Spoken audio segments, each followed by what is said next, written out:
இது ஒரு post box. Post பாக்ஸ்னால் எப்படி வேணாலும் வடிவமைப்பு பண்ணிடுறதா அப்படின்னு கேட்டிங்கன்னா கிடையாது. இதுலேயும் சுவாரஸ்யமான விஷயங்கள் இருக்குது.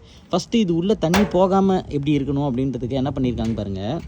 ஸோ இங்கே பாருங்கள், இங்கே மேலே வந்து இங்கே இப்படி நிமித்திருக்காங்க இல்லைங்களா, அதனால் வந்து தண்ணி வந்து பார்த்திங்கன்னா அவ்வளோ சீக்கிரத்தில் இது வழியாக இப்படி டாப்பில் வந்து உள்ளே போகாது. இங்கேயுமே வந்து பார்த்திங்கன்னா இப்படி குத்துருக்காங்க. ஸோ லாக் ஆகிடும் போயிட்டு. அது இல்லை, அப்படி ஒரு வேளை வந்து இந்த மூடி வந்து பார்த்திங்கன்னா ஒரு சில பேர் போஸ்ட் இப்படி போடுவாங்க இல்லைங்களா, இப்படி விட்டு போயிடுவாங்க. இப்போ இது வழியாக எங்கன்னா சாரல் பட்டு தண்ணி உள்ளே போகுதுன்னு வச்சுக்கலாமே. அப்படி போகிற பட்சத்தில் இங்கே வந்து தண்ணி நின்றுச்சுன்னா என்ன ஆகும், போட்டிருக்கிற போஸ்ட் எல்லாம் உங்களுக்கு நனைஞ்சி ஊறிடும் இல்லைங்களா.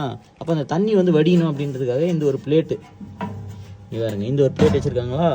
அது கீழே வந்து பார்த்திங்கன்னா இந்த இடத்துல ஓட்டை வச்சுருக்காங்க பாருங்கள். இந்த ஓட்டை வழியாக தண்ணி ட்ரைன் ஆகி இது வழியாக வந்து இது வழியாக இது கீழே ரெட்டுக்கு இடையில கேப் டிசைன் பண்ணியிருக்காங்களா, அது வழியாக வந்து போயிடும். ஒரு சின்ன போஸ்ட் பாக்ஸ் தான், அதில் என்ன பிரச்சனை வரும்னு தெரிஞ்சு வடிவமைப்பு பண்ணியிருக்காங்க பார்த்தீங்களா. இவன் தான் டிசைனர்.